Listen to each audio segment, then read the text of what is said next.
በጣም ግሩምና ድንቅ ምሽት የሚያደርገው ፕሮግራም ይኖራል ብዬ አስባለሁ።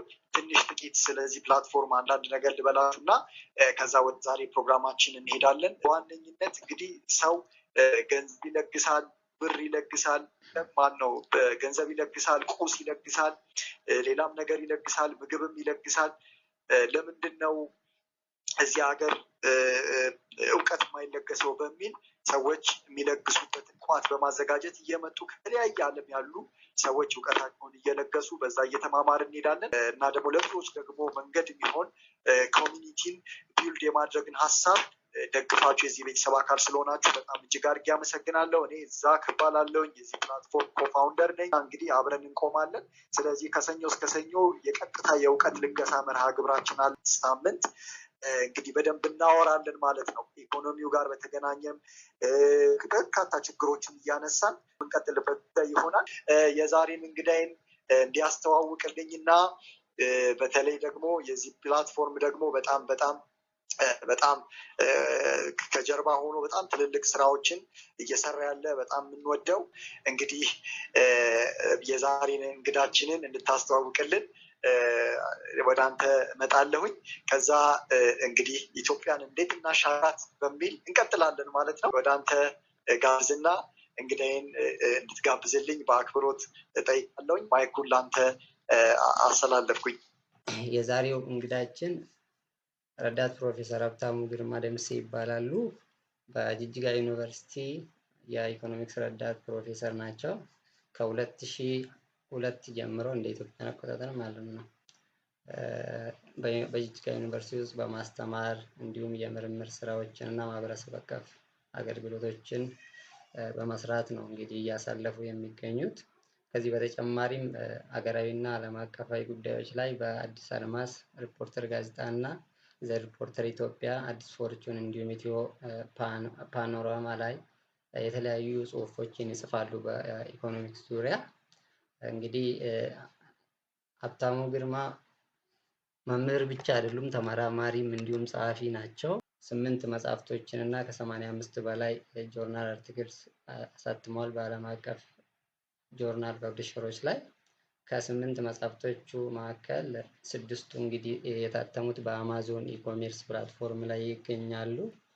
ለምሳሌ ስማቸውን ለመጥቀስ ያክል በቅርቡ ያሳተመው ኢትዮጵያን እንዴት እናሻገራት የሚል፣ ሜኪንግ ፎር ኢኮኖሚክ ኤንድ ፖለቲካል ትራንዚሽን ኢን ኢትዮጵያ ሃው በሚል ርዕስ ኖቬምበር 14 21 ላይ አሳትመዋል። ሁለተኛው ምንድነው ፕሪዲካመንትስ ኦፍ ኢትዮጵያን ዋር ታይም ኢኮኖሚ የሚል አንሰርቴኒቲ ኤድ ፖለቲክስ እና ማክሮ ኢኮኖሚክ ኢንስታቢሊቲ ላይ ፎከስ የሚያደርግ መጽሐፍ ፌብራሪ 12 22 ላይ አሳትመዋል። ሌላው መጽሐፋቸው ዘ ክራይሲስ ኦፍ ፖስት 1991 ኢትዮጵያን ፖለቲክስ ሪቮሉሽነሪ ዲሞክራሲ ዲሞክራቲክ ዲቨሎፕመንታሊዝም ኤንድ ዘ ሌት መለስ ዜናዊ በሚል ርዕስ 2022 ላይ ሰከንድ ኤዲሽን አሳትመዋል። የመጀመሪያው ኤዲሽን አይ ቲንክ 2017 ላይ መሰለኝ የታተመው። ሌላው አራተኛው መጽሐፋቸው ዘ ፋብሪክስ ኦፍ ኢስተርን ኢትዮጵያን ኮሚኒቲስ ኢንቮለንተሪ ሲምፕሊሲቲ ኢንዲቪጁዋሊዝም ኤንድ ዌልቢንግ በሚል ርዕስ ፈረስት ኤዲሽን 2017 ላይ፣ ሰከንድ ኤዲሽን ፌብሩዋሪ 25 2022 ላይ አሳትመዋል። እነዚህም በሙሉ አማዞን ላይ ይገኛሉ። አምስተኛው ፍሮም ሪቮሉሽነሪ ዲሞክራሲ ቱ ፕሮስፐሪቲ የሚል ነው። ዘ ሞራል ኤንድ ፊሎሶፊካል ፋውንዴሽን ኦፍ ፕሮስፐር ሶሳይቲ ነው የሚለው 21 ላይ ጃንዋሪ 29 ነው የታተመው። ይህም አማዞን ላይ ይገኛል። ሌላኛው የስነ ጽሁፍ ሰዎችና ስራዎቻቸው የሚል በልብ ወለድ እንዲሁም የተውኔት ድርሰትና ጋዜጠኝነት በኢትዮጵያ በሚል ርዕስ ከ1850 እስከ 1960ዎቹ ያሉትን የሚዳስስ ነው። ይሄም እንዲሁ 6ኛ መጽሐፋቸው ነው። ይሄም በሉሉ ፐብሊሸር ነው ፐብሊሽ የተደረገው። ሉሉ ፐብሊሸር ድረገጽ ላይ ይገኛል ማለት ነው። እና 2 በሂደት ላይ ያሉ መጽሐፍቶች አሉት። የስነ ጽሁፍ ሰዎችና ስራዎቻቸው፣ ልቦለድ፣ ተውኔት፣ ድርሰትና ጋዜጠኝነት በኢትዮጵያ በሚል ከቅድም ከጠቀስኩት የሚቀጥል ነው። ከ1970ዎቹ እስከ ዛሬ ያለውን የሚዳስስ መጽሐፍ በቅርቡ ለህትመት ይበቃል ማለት ነው። ሌላው አብዮታዊ ዲሞክራሲ እና ሌሎችም በሚል ርዕስ እንዲሁም በቅርቡ ለህትመት የሚበቃ መጽሐፍቶችን ጽፏል። ከዚህ በተጨማሪ ቅድም ለመጥቀስ እንደሞከርኩት ከ85 በላይ አካዳሚክ ጽሁፎችን አሳትመዋል ማለት ነው። እና በጥቂቱ እንግዲህ ይህን ያክል ካልኩኝ በቀጥታ እድሉን ለረዳት ፕሮፌሰር ሀብታሙ ግርማ ደምሴ ለዛሬ ይዞልን የመጣውን በተለይ የዛሬው ርዕሱ ፎከስ የሚያደርገው ኢትዮጵያን እንዴት እናሻግራት በሚል ነውና ኢኮኖሚክ ኤንድ ፖለቲካል ትራንዚሽን ላይ ያተኮረ መጽሐፉን በቅርቡ አሳትመዋል። ከዛ ጋር እያይዞ ኢትዮጵያን እንዴት ማሻገር እንችላለን አሁን ባለንበት ወቅት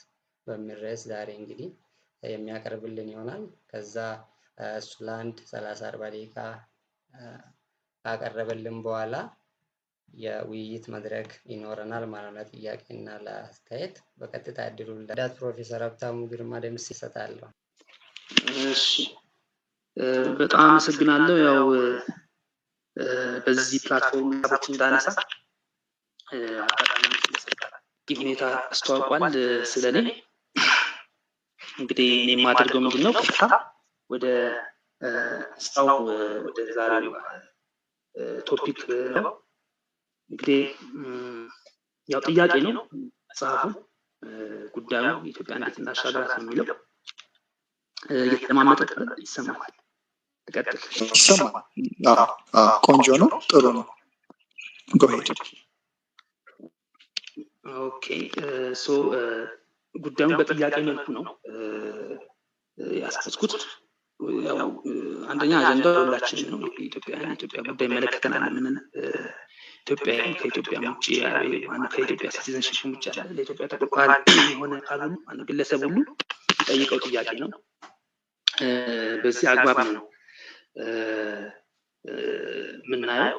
እኔ በተቻለ መጠን ለዚህ ጉዳይ በተለይ ኢኮኖሚክ ትራንዚሽን ላይ ያሉ ወሳኝ ጉዳዮችን እና ችግሮችን ሞክራለሁ መፍትሄዎችን ለመሰንዘር ሞክራለሁ። በዚህ አጭር ሴሽን ጉዳዩ በጣም ሰፊ እንደመሆኑ መጠን ያው ሁላችንም አሳይመንት ይዘን ነው የምንወጣው ማለት ነው። ምክንያቱም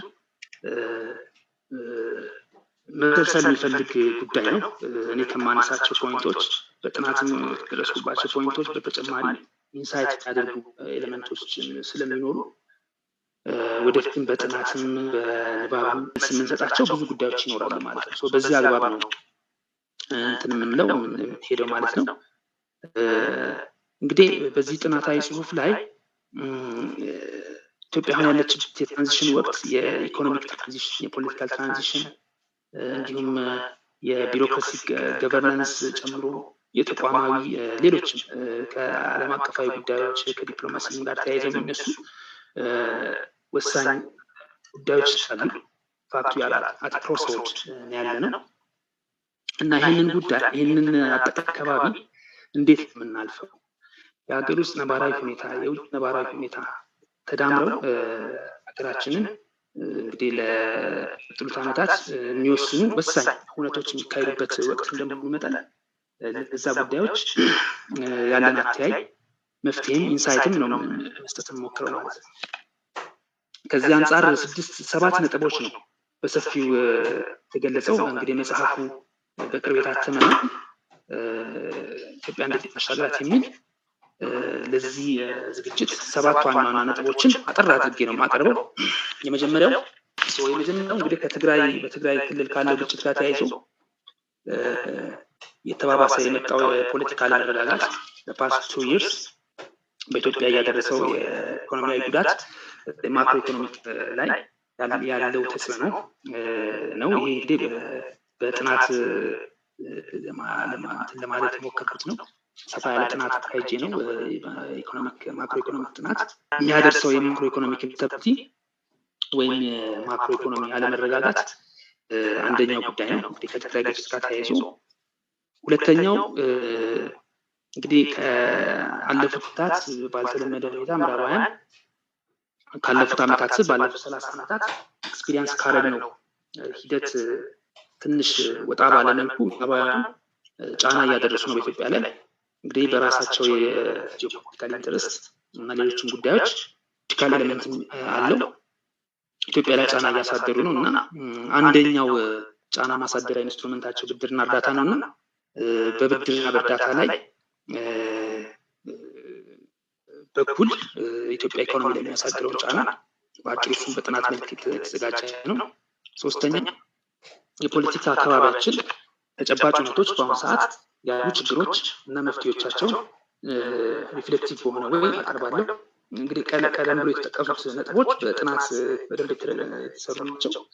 ኢምፔሪካል ኤቪደንስ ያላቸው ስለሆኑ ኮንክሉሲቭ ሪማርካቸው የፖለቲካውን በተመለከተ ፖለቲካ አካባቢውን ያሉትን ሁኔታዎች ችግሮችና መፍትሄዎቻቸው ደግሞ በሰፋ ባለ ሊትሬቸር ሳይት ለማግኘት ሞክሬያለሁ።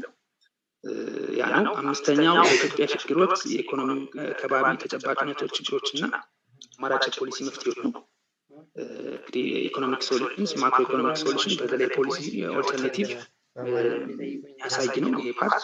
ስድስተኛው ደግሞ ጂኦፖለቲካል ዲፕሎማቲክ እና ዓለም አቀፍ ግንኙነት ያሉ አንዳንድ ነጥቦችና አውትላይን ነው የማደርገው በዚህ ጉዳይ ላይ የዘርፉ ባለሙያዎች ወደፊት ዲቴል የሚሉት ቢሆንም እኔ እንግዲህ በቪፖይንት መልክ ያሉ ነጥቦች ነው የማነሳው።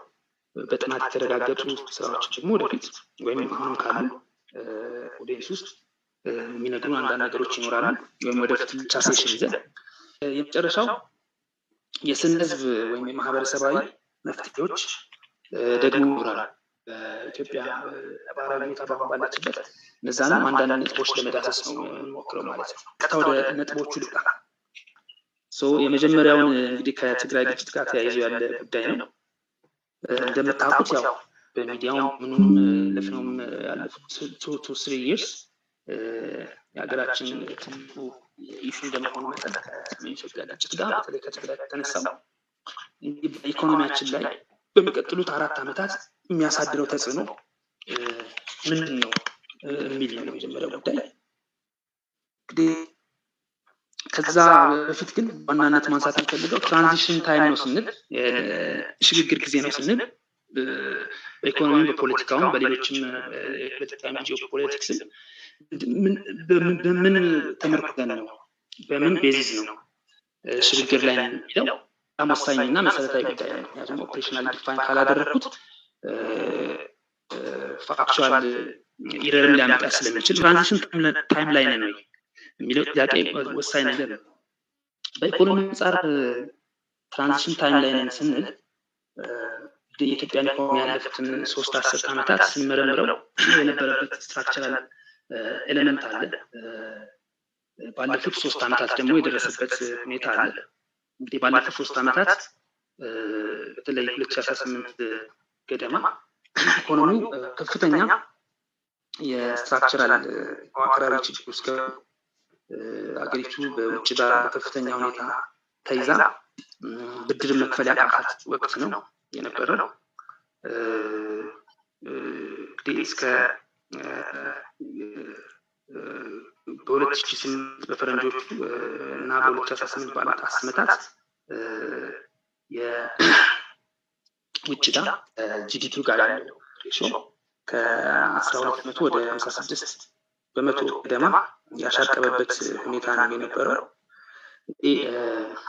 ብድርን መክፈል አቃት፣ የውጭ ብድር የውስጥም ከውስጥ መንግስት የተበደራቸውን ብድር መክፈል አቅቶት ኳንቲቲቭ ኢዚንግ ወይም ከብሔራዊ ባንክ ገንዘብ እያሳተመ እንትን የሚበት ወቅት የነበረበት እና ኢኮኖሚው ከዛ በላይ ማደግ ያልቻለበት ወቅት የነበረው። እንግዲህ ለምንድን ባሉት 10 ዓመታት ኢኮኖሚው እያደገ ነበር። የእድገት ምንጩም የውጭ ኢንቨስትመንት በተለይ መንግስት በመንግስት የሚሰራ የስቴት ኢንቨስትመንት ነው የነበረው። መንግስት ብድር መበደር ስላልቻለ ኢኮኖሚው ቀጣይነት እድገት ማስመዝገብ ያልቻለበት እና ከፍተኛ የሆነ ብሬክአፕ የነበረበት ወቅት ነው። በፖለቲካውም በግልጽ እንደተመለከተው ወይም እንዳየነው የህዝባዊ ኃይሎች የተነሱበት እዛውም ሬጂም ቼንጅ የተካሄደበት ወቅት ነው። በፖለቲካውም ኢኮኖሚውም ክሮስ ኦቨር ላይ አገሪቱ ያለችበት ወቅት ስለሆነ ትራንዚሽን ታይም ነው ልንወስድ እንችላለን። እንግዲህ ምናልባት ሌሎች ኢንዲኬተሮች ካሉ ዓለም አቀፋዊ ሁኔታዎችም የለውጥ ወቅት የነበሩበት ዓለም አቀፍ የተለየ ይሄ የግሎባል ፓወር ሚዛን ከዩኒፖላር በተለይ ከአሜሪካ ከነበረው ዩኒፖላር ወደ መልቲፖላር ወርልድ ሽፍት እየተደረገ የመጣበት በተለይ ቻይና፣ ራሽያ እነዚህ ሀገራት ተገዳዳሪ የሆኑበት ወቅት መምጣታችን በመሆኑ ከግሎባል እንትን ትራንዚሽን ወቅት ልንል የምንችለው ሁኔታ ዞሮ ዞሮ በዚህ መልኩ ኦፕሬሽናሊ ካየ ነው ከትግራይ ግጭት ጋር ተያያዘ የነበረው ወይም እየደረሰ ያለው ጉዳት ምንድን ነው የሚል ነው የመጀመሪያ ፖይንታችን። እንግዲህ ኢትዮጵያ በፖለቲካ ለመረጋጋት ባለፉት 60 ዓመታት የፓርቲ ፖለቲካ በሀገሪቱ ከተጀመረበት 1950ዎቹ በኋላ ኦልሞስት የ10 ዓመታቱ በውስጥም ሲቪል ዋር ወይም ደግሞ ጎረቤት ሀገራት ጋር ጦርነት ውስጥ ገብቶችበት ወቅት ነው የነበረው።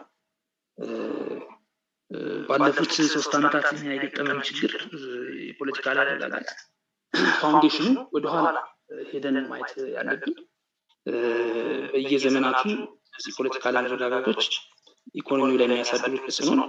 እንደ አጠር ባለ መልኩ ከአፄ ኃይለ ሥላሴ ጊዜ ጀምሮ ባለው ነገር ብንመለከት እንግዲህ በወቅቱ በኃይለ ሥላሴ ሬጂም ትልቅ ኮንሰርን የኤርትራ ኢሹ ነበር። የኤርትራ መገንጠል፣ የኤርትራ ከኢትዮጵያ ጋር ያላት ሪሌሽን በፌዴሬሽን ነው ወይስ ኢንዲፔንደንት ትሆን የሚለው እንግዲህ ረጅም ዓመታት 30 ዓመት ጦርነት ውስጥ ሀገሪቷ ገብታ የነበረበት ወቅት ነው። በዛ ዘመን እንግዲህ በተለያዩ ግጭቶች፣ የውስጥ ግጭቶች የኤርትራን ጉዳይ የተመለከተ ደግሞ የገበሬዎች አመፅ በባሌም በጎጃም እንዲሁ ነበሩ። የሀገሪቱ ጂዲፒ በወቅቱ ከ1950ዎቹ እስከ 1960 መጨረሻ 1.9 በመቶ የሚሆነውን ጂዲፒ በእነዚህ ግጭቶች ምክንያት አገሪቷ ታጣ እንደነበር የተለያዩ ጃምንጮች ያሳያሉ። እንግዲህ የእድገት ተስፋ ኖሮት አገሪቱ ከሁለተኛ ዓለም ጦርነት በኋላ ትልልቅ እቅዶች አቅዳ ወደ ስራ ገብታ ነበር። በእነዚህ ውስጥ ሁለቱ የ5 ዓመታት እቅዶች ነበሩ የአፄ ኃይለ ሥላሴ።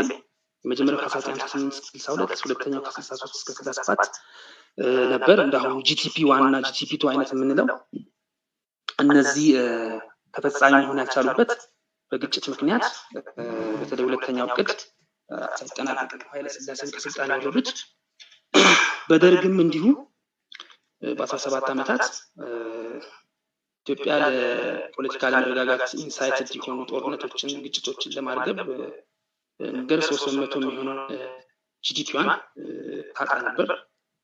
ከመንግስት በጀት ደግሞ በ17 የሚሆነው ጦርነት የሚውል ነበር። በዚህ ውስጥ እንግዲህ ከጎረቤት ሀገር ሶማሊያም ጋር ከሱዳንም ጋር መጠነኛ ግጭቶች ነበሩ ነበር። በተለይ በሶማሊያ ጦርነት ወቅት 600 የሚሆነው የመንግስት በጀት ወደ ጦርነት ነበር የሚውለው። እንግዲህ የኢህአዴግ መንግስት ስልጣን ከተቆጣጠረ በኋላ ከ80 በኋላ የኤርትራ ጦርነት ነበር። $2.9 ቢሊዮን አስወጣ። ከ1990 እስከ 92 የቆየ እንግዲህ በዛ ጦርነት ምክንያት የመንግስት በጀት እስከ 49% የሚሆነው ለጦርነት ይውል ነበር በወቅቱ። ከውጭ የምናገኘው የብድርና የፎሬን ዳይሬክት ኢንቨስትመንትን ወቅቱ ከነበረው ከ700 ሚሊዮን አማካይ ዓመታዊ ፍሰት ወደ $500 ሚሊዮን ይቀንስ ነበር በኤርትራ ጦርነት ወቅት። እንግዲህ በጦርነቱ ምክንያት የውጭ እርዳታ በ28.6 በመቶ ነበር ማለት ነው ስታቲስቲክሶች የሚያሳዩት። እንደዚህ እያለ አገሪቱ ከ90ዎቹ በኋላ በተለይ በ90ዎቹ መጨረሻ አካባቢ ምርጫ ላይ ትልቅ ብሬክ ፖይንት ነው ተብሎ የሚወሰደው። በተለይ አሁን ላለው ለውጥ ሪቮሉሽን መሰረታዊ የሆኑ ጉዳዮች የተካሄዱበት ወቅት ነው። በተለይ መንግስት ከፍተኛ የሆነ ፖለቲካል አለመረጋጋትን ኢኮኖሚ ላይ የሚያሳድረውን ተጽዕኖ በቁጥጥር ወይም ደግሞ ይሄ በአውቶሪቴቲቭ ስቴት ወይም ፖሊስ ስቴት በሚባል አይነት መልኩ ለማፈን ያደረገው ሙከራ ነበር። ያም ያመጣውን ውጤት አይተናል። በተለይ በ2000 የፖለቲካል ምህዳሩ እየጠበበ መጥቶ የህዝብ መሬትም የጉድ ገቨርናንስ ፕሮብለም እና የኢኮኖሚክ ሚስ ማኔጅመንት ተደምሮ ለውጡ ትሪገር እንዲሆን አድርጓል። 2018 በፈረንጅ በእኛው አካባቢ እንግዲህ በለውጡ ሂደት ላይ ከለውጡ ሂደት በኋላ ከተከሰቱ ጉዳዮች አንዱ ትልቁ ጉዳይ የትግራይ ጦርነት ነው። እንግዲህ በፈረንጆቹ አቆጣጠር ወይም በእኛ ኖቬምበር አይ ቲንክ በእነሱ ኖቬምበር ወር ላይ በእኛ ጥቅምት 24 2013 ኖቬምበር መጀመሪያ 2020 ላይ እንግዲህ ነበረው ኦፕሬሽን ሰሜን ዕዝ እሱ ነው ኢሚዲየት ኮዙ ኢሚዲየት ፋክተሩ ምናልባት ሩት ኮዙ ቅድም ከጠቀስኳቸው ከሀገሪቱ ፖለቲካዊ ነባራዊ ሁኔታዎች የረጅም ጊዜ ሚስ ማኔጅመንቶች ፖለቲካል እና ኢኮኖሚክ ቢሆንም ኢሚዲየት ኮዙ ያ ነበር። በጦርነቱ ምክንያት እንግዲህ 80% የሚሆነው ህዝብ በዛ ወቅት የእርዳታ ሚሻ እንዲሆን አድርጓል። ጦርነቱ ወደ አጎራባች ክልሎች ወደ ትግራይ እና አማራ ክልል በስፋት አንሰራፍቶ እንግዲህ ዛሬ ያለንበት በጣም ሲሪየስ የሆነ ፕሮብለም ሰሜን ኢትዮጵያ ክፍል ላይ ደርስ ሆኗል። 200 ቢሊዮን ብር ከህዳር እስከ ሰኔ መጨረሻ መንግስት አውጥቷል። ትግራይ ላይ ህዳር 2010 13 እስከ ሰኔ 2013 ድረስ በዶላር በ3 ቢሊዮን ዶላር ፈጅቷል። ይህ መንግስት ሪፖርት ያደረገው ነው። ጉዳዩን ያሉ ሰዎች ወይም የሚያዩ ሰዎች ደግሞ ገንዘብ ከፍተኛ እንደሆነ በሚሊተሪ የወጣ ያልተመዘገበበት ሪከርድ የተደረገበት በመሆኑ ከ2.3 ቢሊዮን በጣም በከፍተኛ ሁኔታ እንደሚሻቀብ ጠቅሰዋል። ዞሮ እንግዲህ በርካታ ትምህርት ቤቶች ወድመዋል። እስከ 7000 ነው የሚደርሰው በሶስቱም ክልሎች የሚለው በየጊዜው የተለያዩ አፕዴቶች አሉ። የዩኤን ኦቻ የሚያወጣቸው መጽሐፉ እስከተዘጋጀበት የመጨረሻ ኤዲት እስከተደረገበት ጊዜ ድረስ የነበሩ ዳታ እንደሚያሳዩት በአማራ ክልል እና በአፋር ክልል 5000 ትምህርት ቤቶች ነው የሚደሙት። የትግራይ ሳይጨምር ትግራይ ላይ 2000 ትምህርት ቤቶች ይገመታል ይባላል። አማራ ክልል 2900 የሚሆኑ በስራ ኢንተርፕራይዞች ወድመዋል። እስከ 4000 እስከ 400,000 የሚሆኑ 40,000 የሚሆኑ ወጣቶች ስራ የፈጠሩ ኢንተርፕራይዞች ናቸው። እነዚህ እንግዲህ ክልሉን ለማቋቋም መልሶ ለማቋቋም እስከ 200 ቢሊዮን ብር ይጠይቅ እንደነበር የክልሉ መንግስት ዳታ የጥናት ሪፖርት አድርጎ ነበር። እንግዲህ ይሄ ህዳር ወር አካባቢ ዘንድሮ 2014 ላይ ማለት ነው። በጊዜው ወጪ እየጨመረ ነው የመጣው። በጦርነቱ ምክንያት መንግስት ከፍተኛ የሆነ ኤክስፔንዲቸር እንዲኖር አድርጎ 460 ሚሊዮን ዶላር በጀት ነበር የተመደበው ለ2013። ነገር ግን የበጀት ዓመቱ ጦርነቱን ፋይናንስ ለማድረግ በቂ ስላልሆነ የተበጀተው በጀት ተጨማሪ ወደ 100 ሚሊዮን ዶላር ተጨማሪ በጀት ጠይቆ ነበር። እንግዲህ የ2014 መከላከያ በጀትም እስከ 500 ሚሊዮን ዶላር እንደሚያሻግር ሪፖርቶች ጠቅሰዋል። በ9.1 ማለት ነው እናንተ የነበረው የሚሊተሪ ኤክስፔንዲቸር። እነዚህን ጨምሮ እንግዲህ በመንግስትና በግሉ ሴክተር በእያንዳንዱ ህብረተሰብ ላይ ከፍተኛ የሆነ ጫና አሳድሯል የትግራይ ጦርነት ማለት ነው። ኢፌክቱ ኮሙሌቲቭ ነው፣ በየጊዜው እየጨመረ የመጣ ዛሬ ላይ አስ ዊ ስፒክ ራይት ናው ያለው ዳታና ስታቲስቲክስ ደግሞ አሁን ከምለው የጨመረ እንጂ የቀነሰ ነገር የለም። ዞሮ ከፍተኛ የሆነ ማክሮ ኢኮኖሚክ ኢምባላንስ ወይም ደግሞ ኢንስታቢሊቲ ያመጣ የሆነው እንግዲህ ትግራይ ላይ በ2013 መሰብሰብ የነበረበት 20 ቢሊዮን ብር ታክስ 200 ቢሊዮን ዶላር ለሪኮንስትራክሽን ይሏል። ክልሉ ዛታን ደግሞ ታክስ ከክልሉ መሰብሰብ የነበረበት በጦርነት ምክንያት አልተሰበሰበም። 20 ቢሊዮን 2013 ላይ መሰብሰብ የነበረበት ከጦርነቱ በፊት ባሉት ከሰኔ 2013 እስከ ሰኔ 2012 እስከ ህዳር 2013 ድረስ 2 ቢሊዮን ብቻ ነው የተወሰደው ፊስካል ማለት ነው። ከግብር የሚሰበሰበው ገንዘብ ከፍተኛ ሁኔታ ቀንሷል። ወይስ ደግሞ ክልሉን ለመደጎም የወጣው ገንዘብ 100 ቢሊዮን ነበረ። የሪል ወጪው በዚህ አንፃር 120 ቢሊዮን በትንሹ ነው ብለን እንወስድ እንችላለን ማለት ነው። ይሄ እንግዲህ ኤክስፖርት ከክልሉ የሚደረግ ኤክስፖርት ገቢ መቀነስን አይጨምርም ማለት ነው። በክልሉ በየወሩ 20 ቢሊዮን የአሜሪካን ዶላር ገቢ ነበር ከውጭ ንግድ።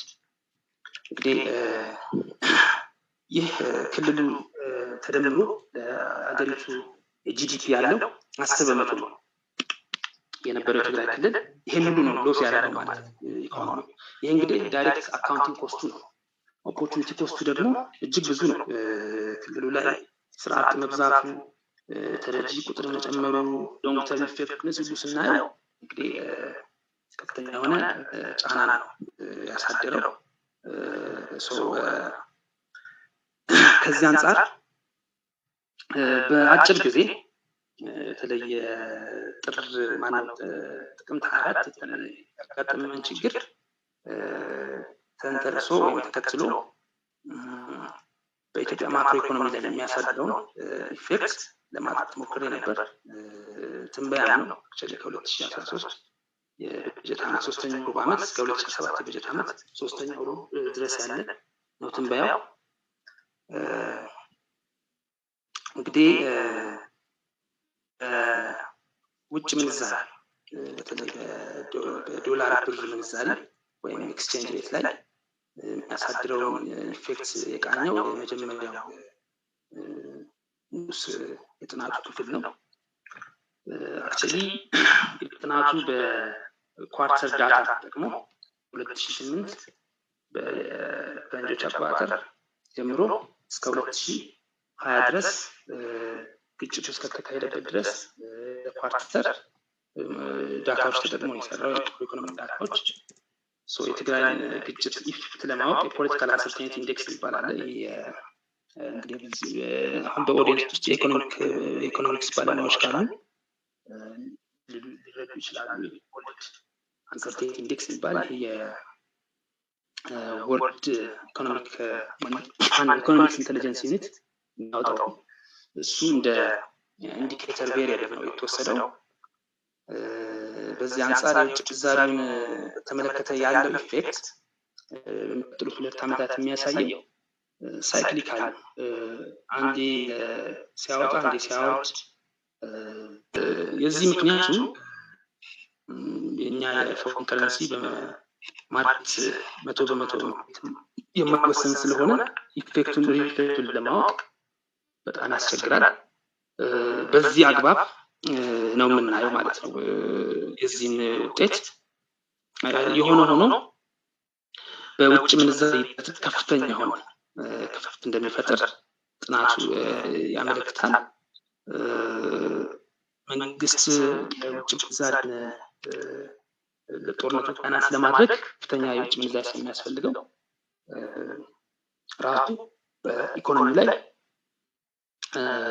ኮሌክተር ይሆናል። የውጭ ምንዛሪዎችን በተለያየ መልኩ በህግም በሌሎች ባንክ አሰራሮችም ቦርድ የማድረግ ነገር ስለሚኖር ይህን ተከትሎ ደግሞ ግጭቱን ተከትሎ ፕራይቬት ሴክተሩ አንቀሳቃሾች የውጭ ምንዛሪ እጥረት ይከሰታል ብለው ወስዷቸው እነሱም ቦርድ ያደርጋሉ። በዚህ ሂደት ላይ ከፍተኛ የሆነ የዋጋ የውጭ ምንዛሪ እጥረት ይከሰታል። ዋጋም ይጨምራል። የፎሬን ኤክስቼንጅ በተለይ በብላክ ማርኬት ላይ ያየነው ጦርነቱ ላይ ከተጀመረ በኋላ እስከ እስከ መጋቢት 2013 ድረስ ባሉ 6 ወራት በ28% የውጭ ምንዛሪ አሻቅቦ ነበር። እንግዲህ ከዛም በኋላ ባሉት ሂደቶች በከፍተኛ ሁኔታ ጨምሯል። እንግዲህ ላርጅ ኤክስፕሌን የሚያደርገው የግጭቱ ሁኔታ ነው። ግጭቱ በምግብ ነክና ምግብ ነክ ባልሆኑ ዋጋዎች ላይ የሚያሳድረው ተጽዕኖ ሰፊው በጥናቱ ቀርቧል። የፖለቲካ መረጋጋቱ በምግብ ዋጋዎች ግሽበት በኩል ኢኮኖሚ ማክሮ ኢኮኖሚ ላይ በከፍተኛ ሁኔታ ችግር የመፍጠር ሁኔታ ተመላክቷል።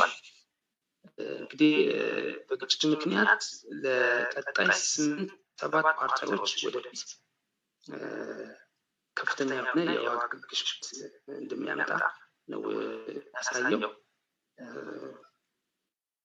ከዚህ አንጻር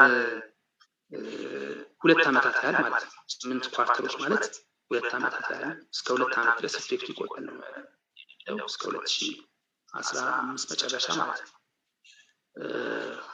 በዋናነት የምግብ ዋጋ ለመረጋጋት የሚከሰተው በዶላር ምንዛሪ አንጻር የሚለው ይህም እንግዲህ ለምግብ ዋጋ መጨመር እስከ 20% ሚና ይኖረዋል። የውጭ ምንዛሪ ማለት ነው። የውጭ ምንዛሪ እጥረት ከእጥረት መከሰቱን ተከትሎ በጦርነቱ ምክንያት ምግብ ነክ ዋጋዎች የመጨመራቸው ሁኔታ ኤክስፕሌን የሚያደርገው 27.5% ያህል ነው።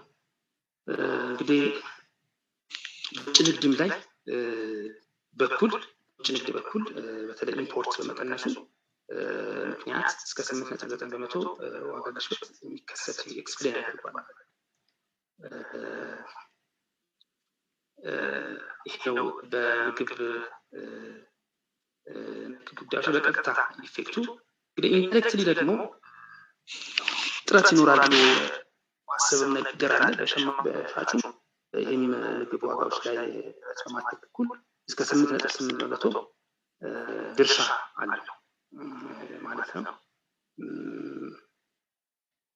እንግዲህ ይህን ይመስላል ምግብ ነክ በሆኑ እቃዎች ላይ ማለት ነው። ምግብ ነክ ባልሆኑ ዋጋዎች ላይ የሚኖረው ኢፌክት ደግሞ ኢፌክቱ አሁንም ቀደም ብሎ እንደተጠቀሰው በምግብ ነክ በሆኑ ሸቀጦች ላይ ያለውን ያህል ነው የሚቆየው። እስከ 8 ኳርተሮች 2 ዓመታት ድረስ የሚቆየው። እንግዲህ ጦርነቱ እንዴት ነው ምግብ ነክ ያልሆኑ ዋጋዎችን የሚጨምረው ማነው ዋጋን እንዲጨምር የሚያደርገው የሚለው በዋናነት የሚገለጸው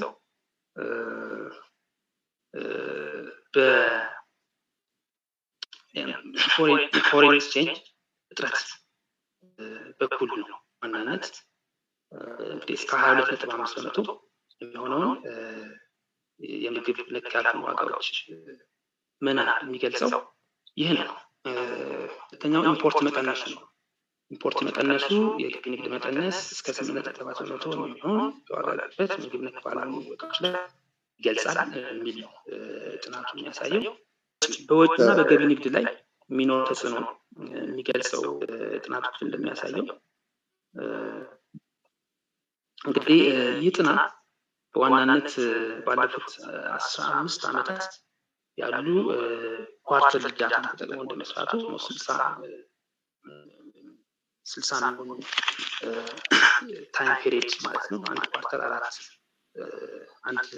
ኳርተር ስለሆነ በዛ ዓመታት እንግዲህ በዚህ 15 ዓመታት ከ2008 በፈረንጅ ጀምሮ ባሉ 15 ዓመታት ገደማ ከትግራይ ክልል የሚገኝ የውጭ ንግድ እስከ 20% አማካይ በየዓመቱ እስከ 20% የሚሆነውን በማኑፋክቸሪንግ ዘርፍ አምራቾች ያሉበት ክልሉ በዋና ኤክስፖርት ከሚያደርጉ ክልሎች በተለይ ኢንዱስትሪ ሴክተሩ ያለ ነው ማለት ነው። እና ጦርነቱ ከዚህ አንጻር ትልቅ ኢምፓክት የሚኖረው ቀደም ሲል የወጡ ጥናት ከማድረግ በፊት በነበሩት ወራት ላይ የወጡ ሪፖርቶችን ያሳዩ ነበር። ለምሳሌ እና ኢንዱስትሪ ሚኒስቴር በመጋቢት 2013 ኦልሞስት የዛሬ ዓመት ገደማ ጥናት ሪፖርት እንደሚያሳየው ውጭ ንግዱ ላይ በተከሰቱ ጉዳቶች ኢንዱስትሪዎች ላይ ማለት ነው ትግራይ ውስጥ ባሉ በውጭ ንግዱ ላይ የተከሰቱ ጉዳቶች $20 ሚሊዮን የኤክስፖርት ገቢ መንግስት ያጣ እንደነበር ገልጿል። ከዚህ አንጻር እንግዲህ ከፖለቲካ አለመረጋጋት አንጻር የውጭ ንግድ በከፍተኛ ሁኔታ የመቀነስ ጉዳይ አለ። እነዚህ ኤክስፖርት ሴክተሮች ደግሞ በኢምፖርት ቢዝነስ በከፍተኛ ሁኔታ የተሰማሩ ናቸው። እነሱ 90% የሚሆኑት ኢምፖርት ቢዝነስን በከፍተኛ ሁኔታ ይቀንሳል። ጥናቱ እንደሚያሳየው ከፖለቲካ መረጋጋት ጋር የተያያዘ የገቢ ንግድ መቀነስ ዋነኛ ምክንያት የውጭ ንግድ መቀዛቀዝ እንደሚሆን ነው። የውጭ ንግድ በዚህም የውጭ ንግድ 4.3% የሚሆነው የገቢ ንግድ አፈጻጸም በሚወስን ነው። ምክንያቱም የተያዙ ናቸው። ኤክስፖርትን መደገፍ ነገር ስለሚኖር የውጭ ንግድ 4.3% የሚሆነው የገቢ ንግድ አፈጻጸም የሚወስን የሚሆን የውጭ ንግድና የገቢ ንግድ በዚህ መልክ የተሳሰሩ በመሆናቸው ነው። ፎሬን ኤክስቼንጅ በከፍተኛ ሁኔታ ሌላው በተለይ በገቢ ንግድ ላይ ከፍተኛ ሁኔታ ተጽዕኖ የሚያሳድር ነው። ጥናቱ ከሆነ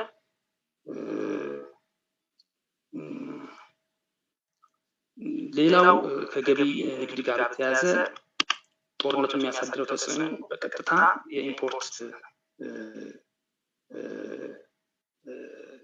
ኤክስፖርት ኢንዱስትሪውን በመብላት በተለይ ኤክስፖርት ኢንዱስትሪ ኢምፖርት ለማድረግ መሰረት ስለሆነ ኤክስፖርት ነው የምናገኘው ፓርት ኦፍ ኢምፖርት የምናደርጋቸውን ኮሞዲቲዎች በቀጥታ ኤክስፖርት ሴክተሩን በመጉዳት የውጭ ምንዛሪን በመቀነስ ኢምፖርት ሴክተሩን ይጎዳል። እንግዲህ ቀላል ላይ እንደጠቀስኩት በሌላ መልኩ ደግሞ ኢንዳይሬክትሊ በፖለቲካ ለመረጋጋቱ ምክንያት የውጭ ብድርና እርዳታ ላይ ተጽዕኖ በማድረግ በከፍተኛ ሁኔታ እርዳታ የሚገኘው ኢምፖርት ለማድረግ ነው። በከፍተኛ ሁኔታ ያንን ለመጉዳት ሁኔታ ስለሚኖር በዚህ አግባብ ኢምፖርት ሴክተሩን ይጎዳል ማለት ነው። ለዚህ ያለው ሽሻ በሚቀጥሉት 2 ዓመታት በአማካይ 7% ይሆናል የሚል ነው። ሌላው ግል ዘርፍ ላይ የሚያሳድረው ነው። በግል ዘርፍ ላይ በከፍተኛ ሁኔታ በቀጥታ ፖለቲካል አንሰርቴኒቲ ፕራይቬት ሴክተር አፌክት የሚያደርግ ነው የሚሆነው። ጀነራል ዲማንድ ይቀንሳል። በተለይ ነን ፉድ አይተም ፕሮዲውሰሮች ፍላጎት የመቀነስ ሁኔታ ይኖራል።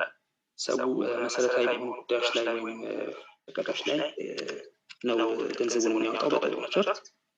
ከነዚህ ዘርፎች ከመሰረታዊ ሸቀጦች ውጭ ያሉት ላይ ንግድ ዘርፍ ላይ ከተማሩ በከፍተኛ ሁኔታ ቢዝነሳቸው እንደሚዳከም በተለይ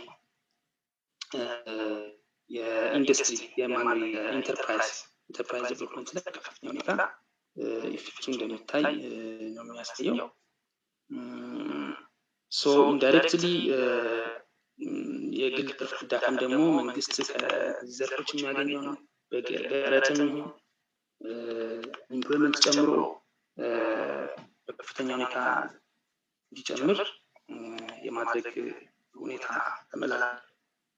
በመንግስት ፋይናንስ ዘርፍ ላይ የመጨረሻ ያሳየው ተጽዕኖ ከፍተኛ የሆነው በተለይ የመንግስት ፋይናንስ ዘርፍ ማለት የመንግስት ገቢ ማለት ነው እና የመንግስት ወጪ ይመለከታል። በጦርነቱ ምክንያት የመንግስት ወጪ በከፍተኛ ሁኔታ ይንራል። የራስ ደግሞ ገቢው ይቀንስ። ታክስ የሚያገኘው በተለይ ለምሳሌ በኤክስፖርት ኢምፖርት በመቀነሱ ኢምፖርት ዲዩቲዎች እኩል የሚያገኘው መንግስት ይቀንሳል። ከፍተኛ የጦት ባለፉት ወራትም እና ባለፈው ዓመት እንደታየው ከኢምፖርት ሴክተር የሚገኘው ኢምፖርት ዲዩቲ ትልቁን የመንግስት ገቢ የሚሸፍን ነው የሚሆነው። ታክስን በብዙ መልኩ ቀንሷል። ግጭቱ ምክንያት ቢዝነስ ስለተዳከመ እንግዲህ ከዛም በፊት የነበሩት እንደነ ኮሮና አይነት ፓንደሚክ ኢፌክቶችም ነበሩ። መንግስት ገቢ በከፍተኛ ቀንሷል።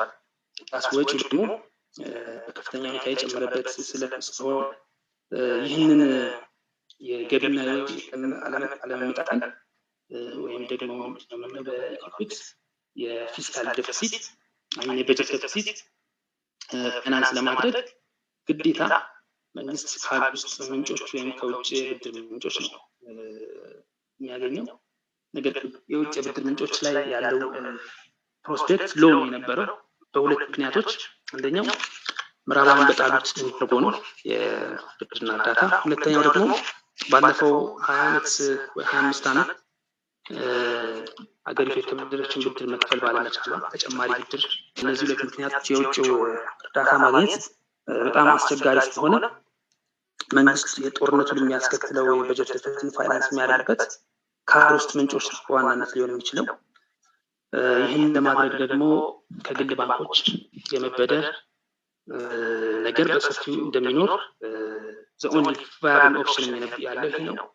እነዚህን ብድሮች ደግሞ ለመመለስ ገንዘብ ማተም ከሴንትራል ባንክ ወይ ከማዕከላዊ ባንክ ወይ ከብሔራዊ ባንክ የመኖሩ ሁኔታ በሚቀጥሉት 2-3 ዓመታት ኢንፍሌሽን እንግዲህ ብድሩን በገንዘብ በማተም የመመለስም ሁኔታ ሊኖር ስለሚችል ያን ፕሮስፔክት አድርጎ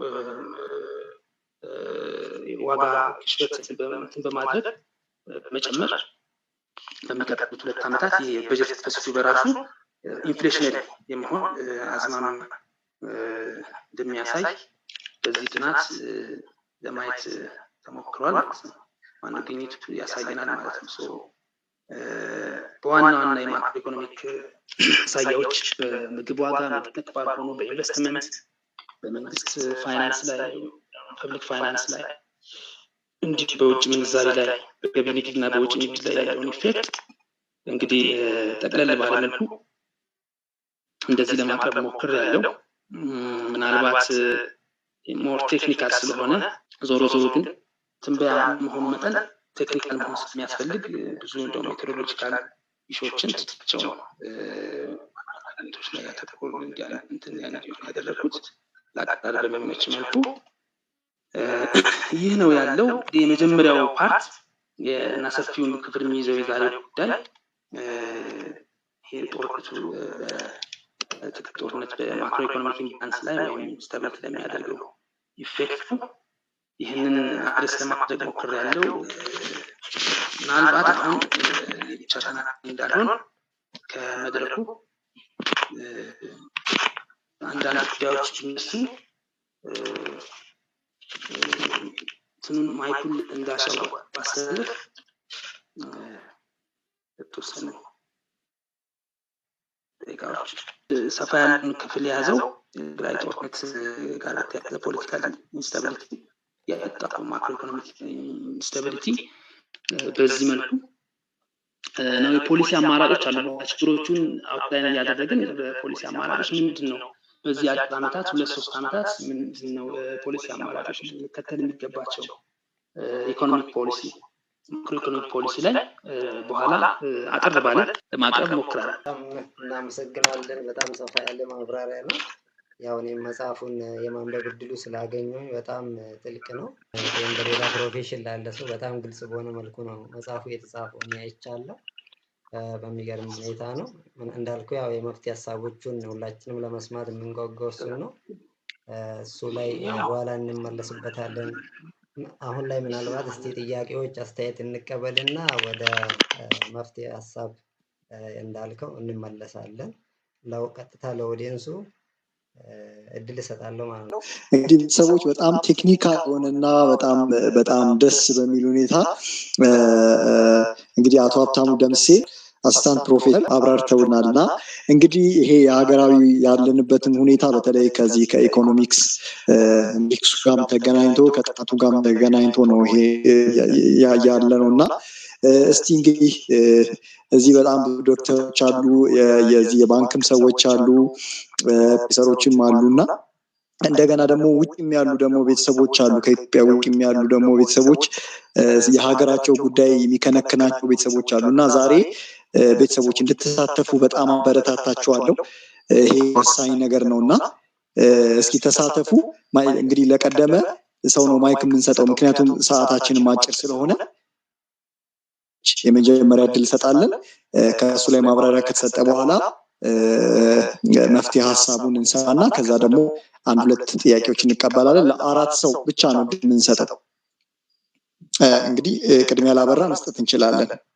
እሺ ቤል እንኳን ደህና መጣ። መቀጠል ትችላለህ። አጠር አድርገን መቀጠል ትችላለህ። እሺ በጣም አመሰግናለሁ። ጥሩ ነው ፕሮፌሰር ያቀረቡት ፕሬዘንቴሽን እንደተባለው ቴክኒካል ነው። ፕሮፌሰር ያቀረቡት ነገር ጥሩ ነው። እሺ እና አሪፍ ነገር ነው የሰማነው። አመሰግናለሁ። በግሌ እንደተባለው ቴክኒካል ነገሮች ናቸው አብዛኛው የገለጻቸው ነገሮች። ግን እንደው አንድ ጥያቄ በቀደም ጠቅላይ ሚኒስትሩ በፓርላማ ባደረጉት ውይይት ላይ ያው ጦርነቱ እንዳለ ሆኖ ግን እድገትም የኢኮኖሚ እድገት እንደነበረ ሲገልጹ ነበር።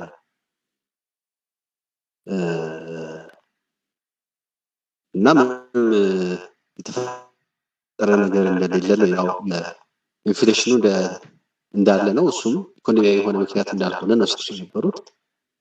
እና እንደውም በምን ተአምር እንደዛ ሁሉ ጦርነት እያለ የኢኮኖሚው ማደጉ ተአምር እንደሆነ ሲገልጹ የነበሩት እና ይሄ እና ደግሞ የበለጠ የኢኮኖሚ ባለሙያዎችም ጉዳዩ እንዲያዩት እንዲያጠኑ የማይታወቁ ነገሮች እንዳሉ ነው ሲገልጹ የነበሩት። ይሄ እንግዲህ በበኩል በትክክል በኢኮኖሚ ፖሊሲና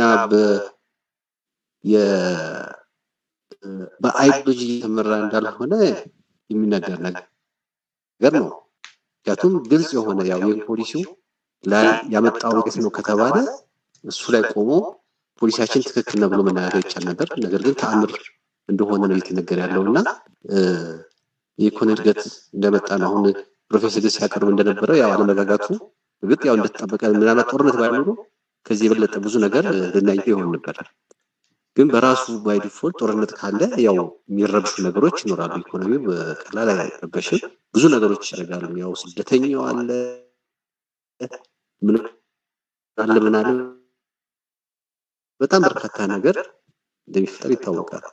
ግን አሁን በቀደም ታቀረቡት ጋራ እንዴት ነው የሚታየው ኢትዮጵያ ውስጥ ያለው የኢኮኖሚ እድገትና የጦርነቱ ነገር እንዴት የሚታየው? እሳቸውም ሲያቀርቡ እንደዛ አይነት ነገር ስለነበረ ምን ያህል ይሄ በሳይንስ ሊረጋገጥ ይችላል ነው የሚል ጥያቄ ነው። አመሰግናለሁ። አንድ ጥያቄም በቴክስት መጥቶልኛል። ፕሮፌሰር አቶ ሀብታሙ እሱ ሶስት ነው አንድ አቀርባለሁ። አንድ ሌላ ሰውን ጨምርና ሶስት ላይ እንዲመልሱ አንድ ሌላ ጥያቄ እንቀበል። እንግዲህ ቤተሰቦች ዛሬ በተለይ ኢትዮጵያን እንዴት እናሻግራት ከጦርነቱ ያመጣውን የኢኮኖሚ በተለይ በማክሮ ኢኮኖሚ ያመጣውን ኢፌክት በተለይ በባለሙያ እንግዲህ ጥናታዊ ጽሑፍ ዘጋጅቶ ታትሞ ደግሞ እሱ ለብዙዎች ደግሞ ተደራሽ ሆኖ እያነበብን ወደ በኋላ ላይ መፍትሄ ሀሳብም እናወራበታለን። ግን እስኪ ጥያቄ ያለው ሰው አንድ ሰው ጨምርና እኔ ጋር ያለውን ጥያቄ ደግሞ አቀርባለሁ። ዘርዬ እንዴት ናቸው? ግንኙነት እጅግ አድርጌ አመሰግናለሁ። መቀጠል ትችላለህ። አብነት ዳዲ ነኝ ከዴንቨር ኮሎራዶ። እኔ ሁላችንም የካይዳን ፋሚሊ በጣም ስለሰማሁ በቢግኒንግ አንዳቻቸው ሰላም ብላችሁና በጣም ደስ ብሎኛል። በዚህ ዊሊያም በጣም ትልልቅ መጽሐፎች ጽፈዋል። እውነትም ሀገራችን ጠቃሚ ሀብታም እንደስም ሀብታችን ምለው አንተ ሀብት ነህ፣ ብቻህን ብዙ ሰው ነው። እንዲሁ ዝም ብሎ መጽሐፍ ተነስቶ ማንም በጣም አማርኛ አይጽፍም። እውቀት ብዙ የሚሆን ነገር ለምድራችን አመጣል። ፕሊዝ እስቲ ወደ ቢግ ፒክቸሩ እንመለስና ኢትዮጵያን እንዴት እናድናት የሚለው ነገር ሲናገር በጣም እሺ ወንድማችን አብነት እጅግ አድርጌ አመሰግናለሁ። ሌላ የመጣልኝ ሶስተኛ ጥያቄ ለአሲስታንት ፕሮፌሰር አቶ ሀብታሙ እንግዲህ ኢትዮጵያ የ10 ዓመት የአገር በቀል ኢኮኖሚ ወይም ደግሞ ሆምግሮን ኢኮኖሚ ሪፎርም ፖሊሲ አውጥታም አጸድቃም እንዲታትሞም እንግዲህ ወጥቷል እና ይሄ ከወጣ አሁን የተወሰነ ዓመት ይዟል እና ያለው እዛ መጽሐፉ ላይ ከታተመው እና አክቹዋል ደግሞ ያለው ነገር which is paradox እንደው እንደ ጂዲፒ 1 ማን ነው እንደ ጂዲፒ 1 እና ጂዲፒ 2 ይሄኛውም ፌል ያደርጋል ብለህ ታስባለህ ወይ ወይስ ተስፋ አለው ወይ ብለህ ታስባለህ ወይ የሚል አንድ ጥያቄ። ከዛ እዛው ላይ ደግሞ ምንድነው ወንድማችን የጠየቀው የዚህ የአገር በቀል ኢኮኖሚ ማሻሻያ ሪፎርም ጥናት እንትኑ ላይ ኢትዮጵያ በተለይ እንደ ከአፍሪካ የንግድ ቀጠና ጋር ከደብሊው ወርልድ ትሬድ ኦርጋን WTO ላይ ከነሱ ጋር የፈራረም አብሮ የመስራት ነገር አለ እና ብዙ ጊዜ ብድርም እንዲከለከል የተደረገበት አንዱ ምክንያት እሱ ሊሆን አይችልም ወይ የሚል አይነት ያለው ጥያቄ ስላለ እስኪ ይህንንም እነዚህ ሶስቱንም ጥያቄዎች አጠር ባለ ሁኔታ ሰማፕ ታደርግልንና ወደ ሶሉሽኑና እንዴት እናሻግራት ወደሚለው ነጥብ እንመጣለን ማለት ነው። አመሰግናለሁ። ኦኬ፣ ሶስት በጣም ጥሩ ጥያቄዎች ነው የደረሱኝ።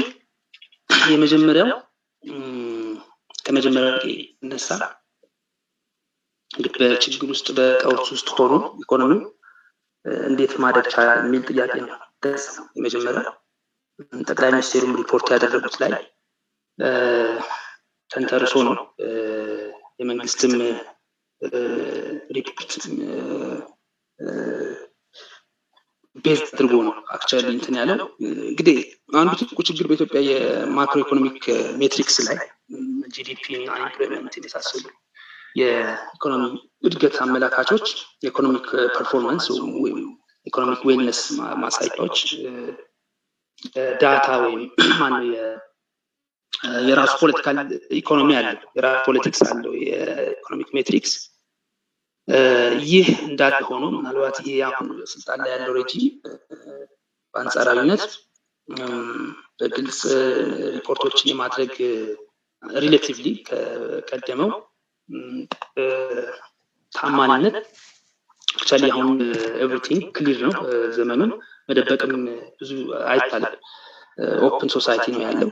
ከዛ አንጻር ግምታችን መንግስት የሚያመጣው ላይ የተወሰነ መቀነስ ወይም የራሳችን ዲፕሌሽነሪ ፋክተር ብንጨምር እንኳን ኢኮኖሚክ ግሮዝ አለ ወይ መንግስት ካስቀመጠ እንኳን ቢያንስ ሊኖር የሚችልበት አግባብ ይኖራል። ኢቭን ኢፍ ክራይሲስ ላይ ሆን ማለት ነው። ለዚህ አንደኛው ምክንያት በግጭት ውስጥ ሆኖ ኢኮኖሚ የሚያድግበት አንደኛው ምክንያት የፐብሊክ ሴክተር ኤፊሽንሲ ነው የሚል እምነት አለ።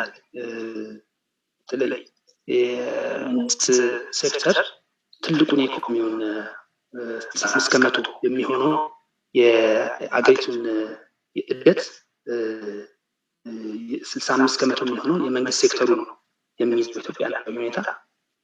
ስለዚህ መንግስት ሴክተር ላይ ወይም የፐብሊክ ሴክተር ላይ በተለይ ፐብሊክ ሴክተር ስንል እንግዲህ ገቢና ወጪው ነው፣ ሌላ ነገር አይደለም። ጂዲፒ ላይ ሪከርድ የሚደረገው ኤፊሽንሲ በከፍተኛ ሁኔታ አለ። ይህ እንግዲህ ከታክስ የሚሰበሰበው ገንዘብ፣ ወደ ውጭ በፋይናንስ የሚወጣው ገንዘብ ቀነስ፣ በታክስ የሚሰበሰበው ገንዘብ መጨመር፣ ታክስ የሚሰበሰበው ገንዘብ ደግሞ በራሱ በግልጽና በሀቀኝነት ወደ መንግስት ፕሮጀክቶች የመሄዱ ሁኔታ፣ እነዚህ ጥናቶችን የሚያሳዩት ባለፉት 3 ዓመታት 4 ዓመታት ፐብሊክ ሴክተር ኤፊሽንሲ መጨመሩን ነው በኢትዮጵያ ነባራዊ ሁኔታ። ቀደም ብሎ ባሉት 10 ዓመታት ለምሳሌ ከውጭ ንግድ የሚገኘው ገንዘብ ወደ ሀገር ውስጥ የሚገባው እስከ 25% እዛ ውጭ ይቀር እንደነበር፣ በኤክስፖርተር ይገኝ ውጭ ይቀር እንደነበር የፋይናንስ ኤጀንሲ ዩኒት እና ትራንስፓረንሲ ኢንተርናሽናል ያወጧቸው ሪፖርቶች ያሳያሉ። በኢትዮጵያ ላይ ከ2018-19 አካባቢ የወጡ ሪፖርቶች የሚያሳዩት እንደዚህ ነው። ለምሳሌ በታክስ የሚሰበሰበው ገንዘብ ከነን ታክስ ሶርሶች የሚሰበሰበው ገንዘብ በዋናነት ከኢምፖርት ዲዩቲ ነው የሚሰበሰበው። ነገር ግን ኢምፖርት ዲዩቲን በመቀሸብ ከኢምፖርት የሚገኙ ዲዩቲዎችን መንግስት ማግኘት የሚገባውን ያው ክፍያቸው ታክሳቸውን እንዲቀንስ በማድረግ ፕሮዳክት አይተሞችን ዲቫልዩ በማድረግ ማለት ነው የሚሰሩ የቅሸባዎች ነበሩ። እነዛም እስከ $500 ሚሊዮን ብር በ10 ዓመት ውስጥ ተቀሽበዋል። የአመቱ $50 ቢሊዮን ብር በኢትዮጵያ ብር ይታጣ እንደነበር የጉምሩክ ባለስልጣን ያወጣው ሪፖርት ያሳያል ማለት ነው። እና ይሄን ጨምሮ በተሻለ ፕሮጀክቶች አፈጻጸም በፍጥነት የመከናወን ሁኔታ እነዚህን ተዳረው ገቨርንመንት ሴክተር ኤፊሽንሲ አንዱ ኤክስፕሌን ሊያደርግ የሚችል ነው በእኔ ግምገማ። ሁለተኛው ጂዲፒ የሚባለው ራሱ ኮምፒቴሽን የኢኮኖሚክ ዌልነስን ይገልጻል የሚለው ችግር አለ። እድገቱን 2-3 ካምፓኒዎች ሊያመጡ ይችላሉ። የኢትዮጵያን እድገት ባለፉት 2 ዓመታት የነበረውን እንግዲህ በዋና የመንግስት ሴክተር ላይ ያሉ ኢንዱስትሪዎች ፐርፎርም ቢያደርጉ የገቨርንመንት ሴክተር ላይ ያሉ ጂዲፒውን ማካካስ እንትን ይኖራል። ምክንያቱም ጂዲፒ በገቨርንመንት ሴክተር ላይ የተንጠለጠለ በመሆኑ ምክንያት ማለት ነው። ሁለተኛው የቢሆን ፋክተር ወይም ደግሞ ሁለተኛው ሴናሪዮ ሊገልጽ የሚችለው ጂዲፒ ፑር የሆነ የሜትሪክስ አይነት መሆኑ ነው። ምክንያቱም ኢኮኖሚካሊ ዌል እንዳልሆንን እያንዳንዳችን ህይወት ላይ ያየን ነው። ነገር ግን ኢኮኖሚ አድጓል ይባላል። ሌሎች የኢኮኖሚ ማሳያ ኢንዴክሶች ማነው ኢንዲኬተሮች እንደ አንኤምፕሎይመንት እንደ ፋክተር ኢንፍሉዌንስ የተለያዩ ኢኮኖሚክ ሴክተር ውስጥ የተሰማሩ ሰዎች የሚያገኛቸው ገንዘቦች ዌጅ ኢንካም፣ ሌበር ከሌበር የሚገኘው ማለት ነው። ይሄ ኢንትረስት ኢንካም፣ ኢንካም እነዚህ በከፍተኛ ሁኔታ መቀነስ ታይቷል። በተለይ የቤት ሴክተር ላይ እነዛ ኢንዲኬተሮች ኢንዴክስ ቢሆኑ ሃው ዌል ኢኮኖሚ የሚለውን ሊያሳይ ይችል ነበር። ጂዲፒ ብቻ ተነጥሎ መውጣቱ ሁለተኛው ፋክተር ነው።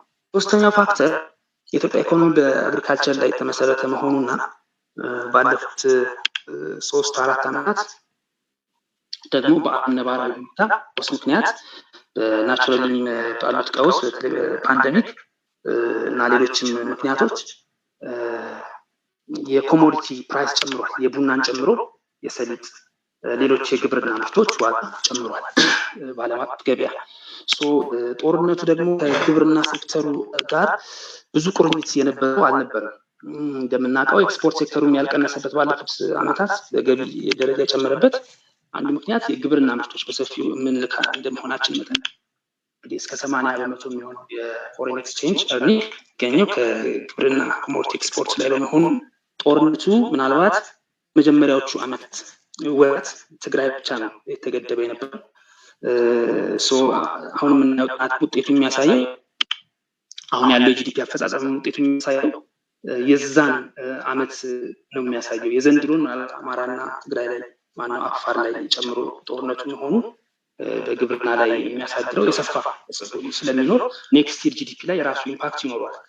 ዞሮ እና በነበረው ሁኔታ በትግራይ ላይ ብቻ የተወሰነ መሆኑ ግብርና ሴክተሩ በሰፊው በብዙ ክልሎች ያለ የሚከወን በመሆኑ በትግራይም በግብርና ላይ ያለው ኢምፓክት አነስተኛ ስለነበር ህዝቡ ተዳምረው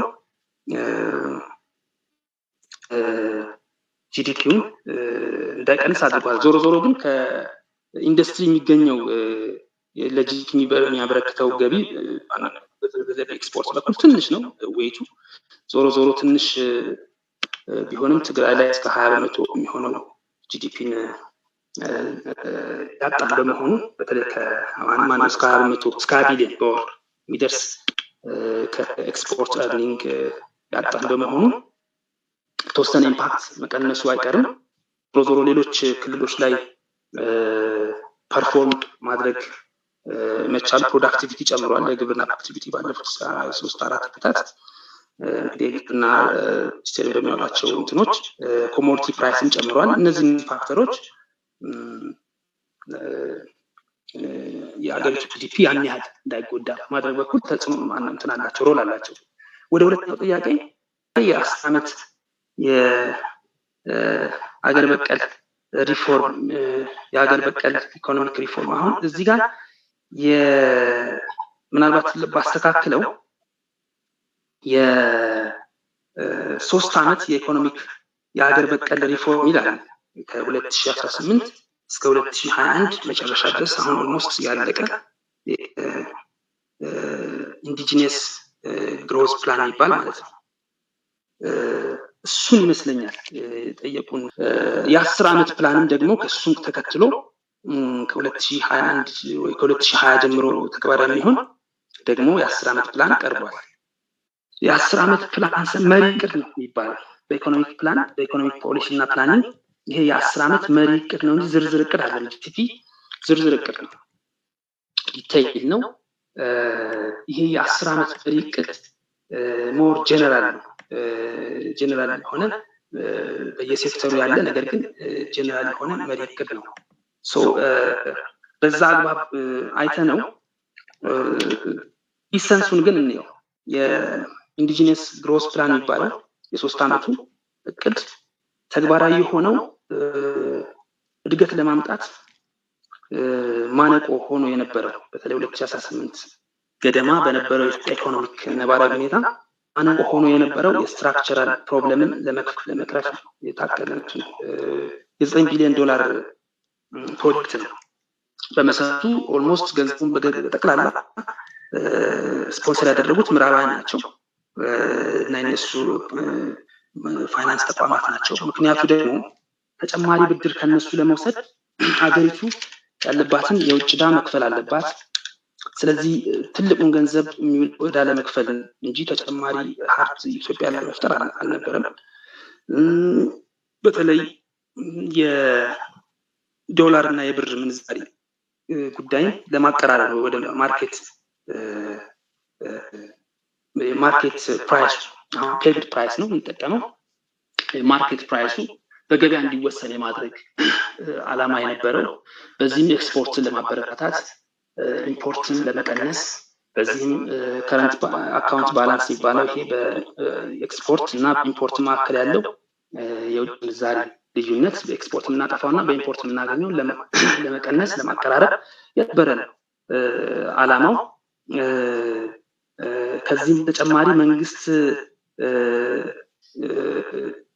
የውጭ ምንዛሪ በመቀነሱ ምክንያት ማነው ዲቫሉዌሽን የብር ዲቫሉዌሽን ማድረጉ ምክንያት የውጭ ምንዛሪ እጥረት ያጋጥማል በሚል ለመንግስት የመጠባበቂያ ዶላር ማለት ነው በሴንትራል ባንክ የሚቀመጥ ዶላር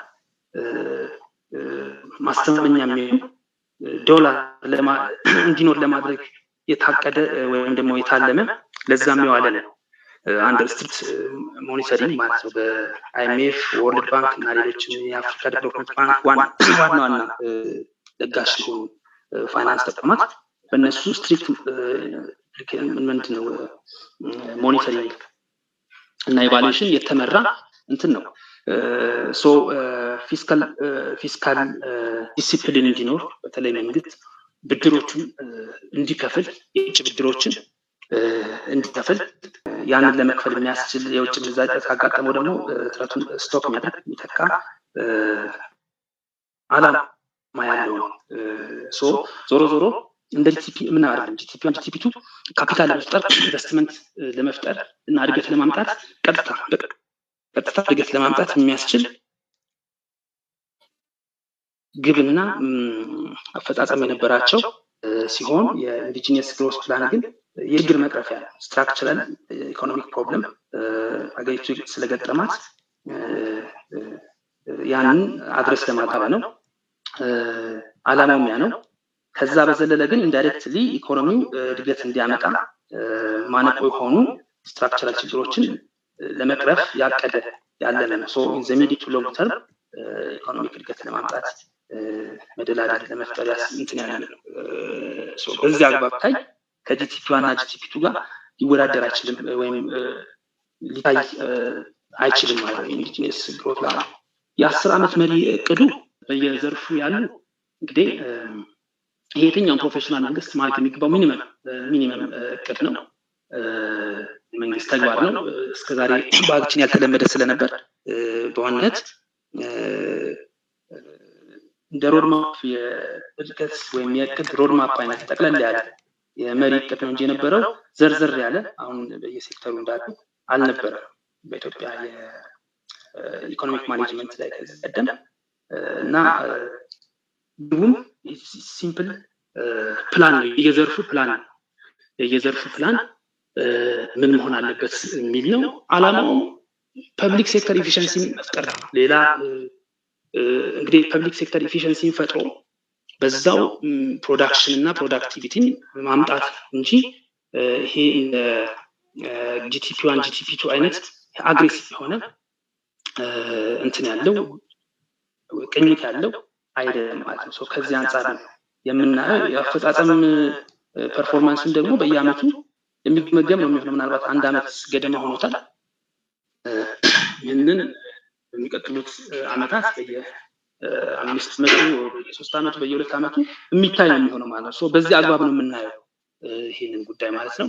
እሺ እንግዲህ ሀብትሺ በጣም እንግዲህ ቤተሰቦች ምንድነው የዚህ ኢትዮጵያን እንዴት እንዳሻግራት ያልንበት ምክንያት እንግዲህ በተለይ በዘርፉ ያሉ ባለሙያዎችን በተለይ አሁን ዛሬ አሲስታንት ፕሮፌሰር ሀብታሙ ደምሴ በዚህ ታይትል ላይ መጽሐፍም ስላዘጋጁ በተለይ ከኢኮኖሚክ አስፔክቱ በደንብ እንድናየውና እንግዲህ ያሉትን ነባራዊ ሁኔታ ሪፖርቱን ሰምተን ከዛ እንዴት ይሁን የሚል ነው እና በብዙ በፖለቲካል አስፔክቱ እንሄዳለን። ይሄ ፕሮግራም ሁሌ ሮብ እንግዲህ ይቀጥላል። ምክንያቱም የመፍትሄ ቤት ነው። ይሄ ቤት የመፍትሄ የነጻነት ቤት፣ ሰዎች ሀሳባቸውን የሚያንጸባርቁበት ቤት፣ አብሮ መስራት ቤት ነውና እንግዲህ ምንድነው እንቀጥላለን። ይሄ ሮብ በተለያዩ በዚህ ላይ ምርምር የሰሩ ሰዎች፣ የሚያስቡ ሰዎች እንደገና ደግሞ በተለያየ አጋጣሚ የተለያየ ከመንግስትም ከግልም ያሉ ሰዎች ሀሳባቸውን ሪፍሌክት እንዲያደርጉበትና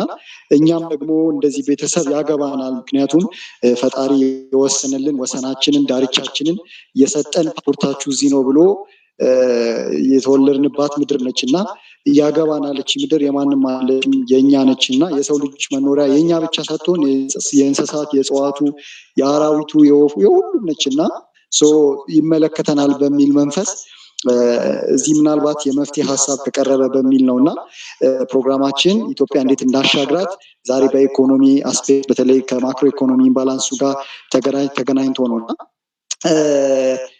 እንግዲህ አንድ ሰው ብቻ ጥያቄ እንቀበልና ምክንያቱም ሰዓታችንም ስለሄደ አንድ ሰው ጥያቄ እንቀበልና ከዛ ፕሮፌሰር አቶ ሀብታሙ ደምሴ እንደው እስኪ በአጠቃላይ መፍትሄ የምትለውን ብለን በሚቀጥለው ሳምንት ደግሞ እንመጣበታለን ማለት ነው። ስለዚህ እስቲ አንድ ሰው ጥያቄ እንቀበል።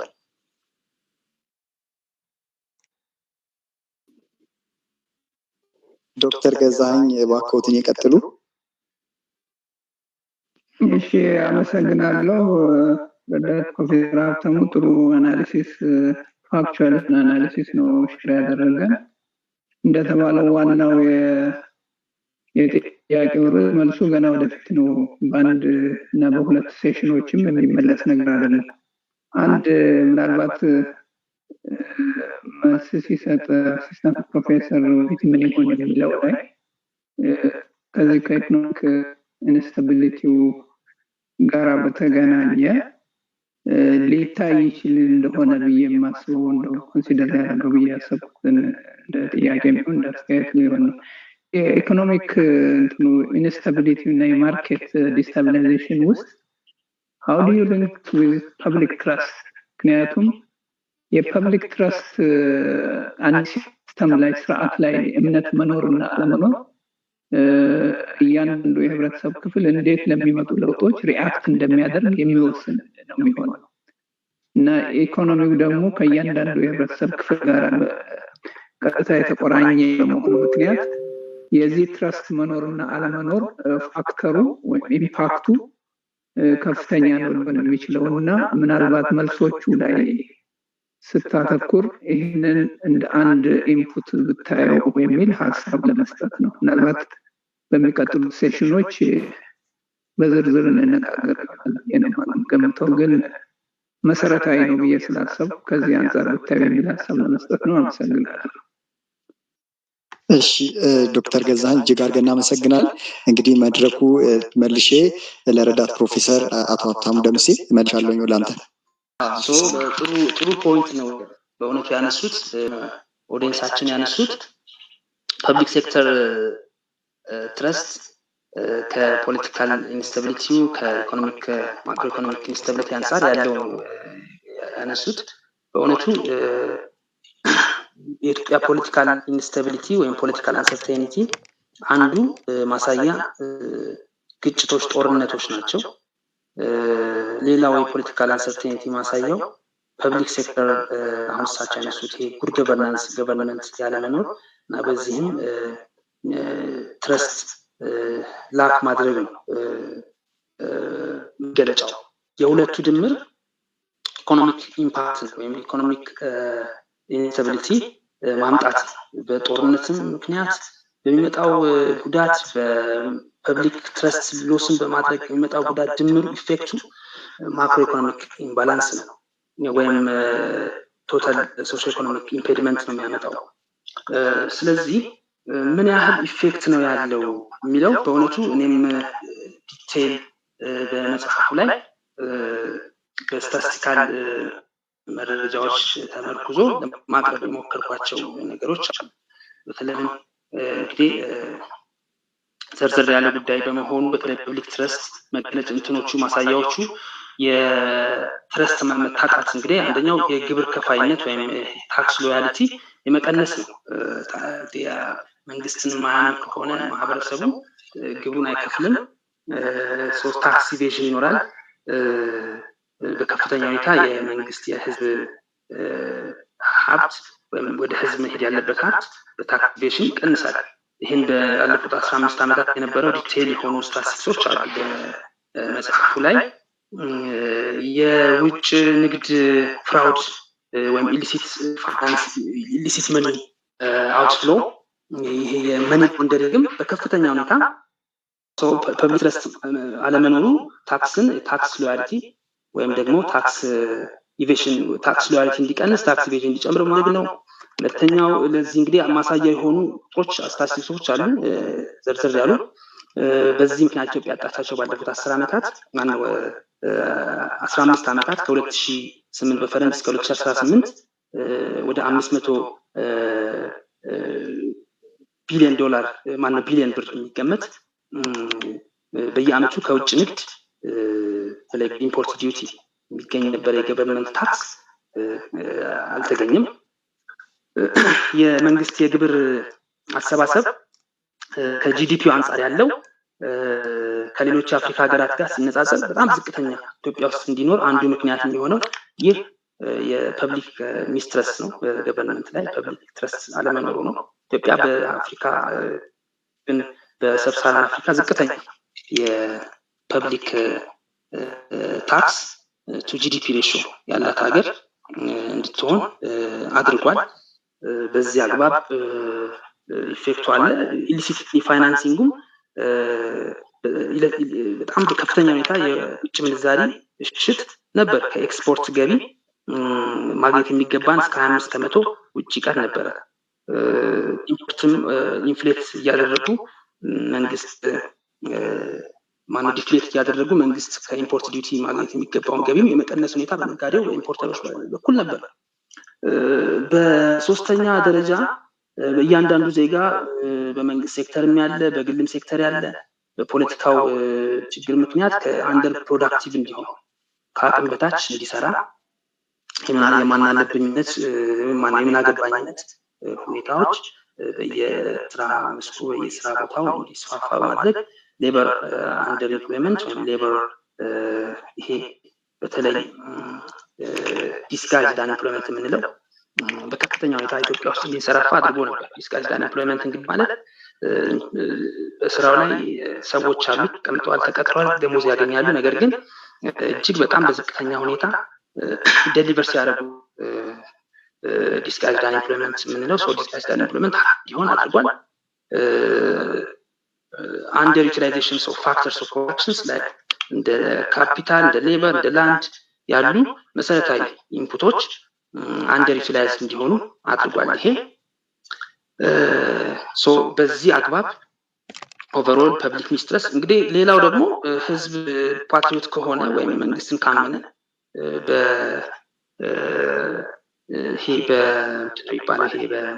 በጎ ፍቃድ ዘርፍ ላይ ተሰማርቶ ከፍተኛ የሆነ ፕሮዳክቲቪቲ መጨመር ሁኔታ ሊኖር ይችል ነበር። ይህንን በከፍተኛ ሁኔታ ሉዝ አድርገናል። እንኳን በበጎ ፍቃድ መስራት ይቅርና ተቀጥሮ እንኳን ተከፍሎት መለገም አይነት ሁኔታዎች የነበሩት ስትራክቸራሊ በሲስተም ፕሮብለም ስትራክቸራል ፕሮብለም ስለነበር ነው በኢትዮጵያ ያለፉት ዘመናት እና ይሄ ሁሉ ተዳምሮ ትረስት ፖለቲካል አንሰርቴኒቲ በማነው ኢኮኖሚክ አንደር ዩቲላይዜሽን ኢኮኖሚክ ኢምፔዲመንት በማምጣት ፖለቲካል አንሰርቴኒቲን በማባባስ ትልቅ ሮል ነበረው አለውም ማለት ነው። ከዚህ አንፃር ማየት ይቻላል። ሶ ዛትስ ማይ ቴክ ጥሩ ፖይንት ያነሱት በእውነቱ። እሺ በጣም እጅግ አድርገን እናመሰግናለን። መፍትሄዎቹ ጉዳይ ላይ በሚቀጥለው ሳምንት ላይ እንመጣለን።